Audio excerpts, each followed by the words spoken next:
A gente vai conversar na web com a doutora Thalita Nangli, que é psicóloga. Tem algumas perguntas que seriam interessantes a resposta, por isso nós estamos trabalhando essa semana com um bombardeio de informação. Então segura aí, tá? Vamos conversar. Tratamentos e intervenções pedagógicas ou terapêuticas, métodos, estão amplamente difundidos na web, uns mais que outros, mas o conhecimento sobre a condição e situação autista dos filhos tem gerado um reflexo negativo. Ou seja, muita gente fala que tudo é culpa do autismo. Como que a senhora percebe isso? Vamos lá?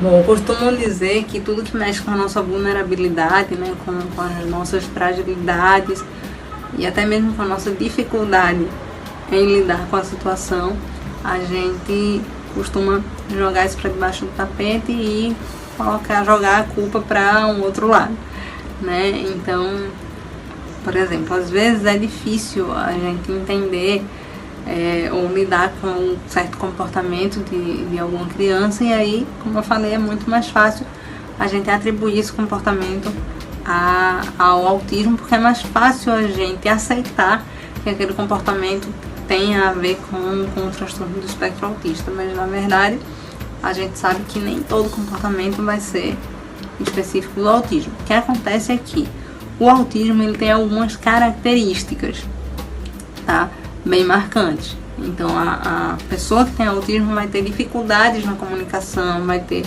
dificuldades na interação social, vai ter algumas limitações comportamentais, mas isso não quer dizer que tudo que ela faça signifique autismo, tá? Muitas vezes ela vai ter dificuldade de se comunicar, então vai emitir um comportamento X, ok. Esse comportamento surgiu ali por conta da dificuldade de se comunicar. Isso é algo comum entre as pessoas com autismo. Tá? A segunda pergunta para nós, que essas perguntas têm vindo da web, tá bom, gente?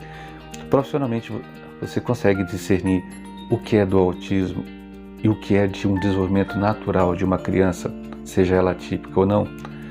Mas como convencer uma família fragilizada e muitas vezes com pouco acesso à informação a separar as coisas?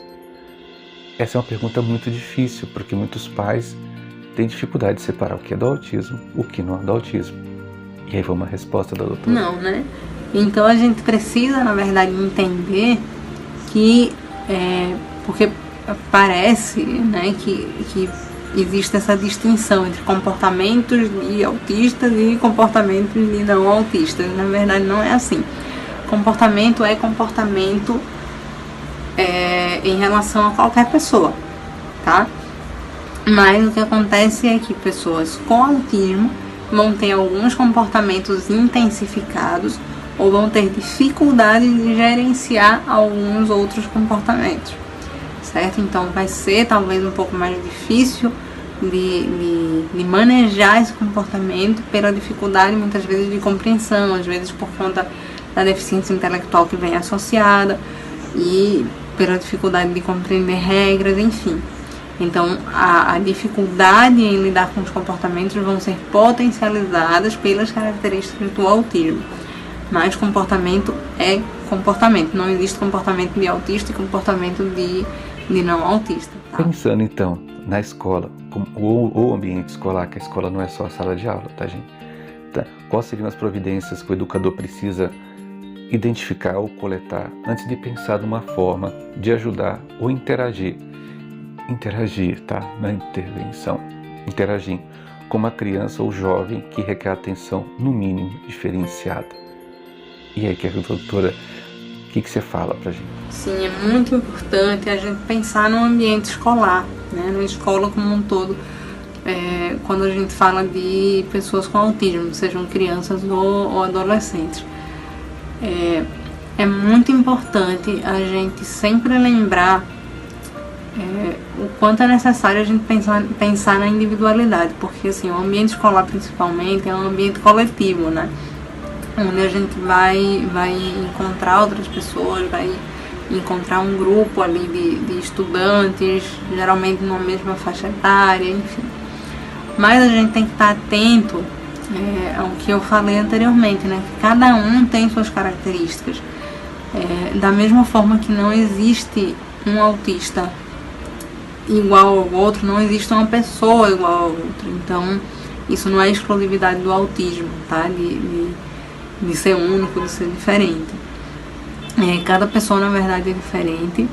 E eu gosto de dizer que não existe assim muito isso de... A gente fala muito, né, nas necessidades, pessoas com necessidades especiais. Na verdade, cada pessoa, tenha ela alguma deficiência ou não, ela tem algumas necessidades e essas necessidades variam de pessoa para pessoa, tá? Então, essas necessidades não são só as necessidades especiais de quem tem alguma deficiência. Eu acho que o ambiente escolar deve ser preparado, deve ser pensado. E isso é bem complexo, é verdade. Mande suas dúvidas pra gente aqui. Nós vamos tentar fazer o possível, à medida que temos vários profissionais que nos ajudam bastante. Então, manda pra gente.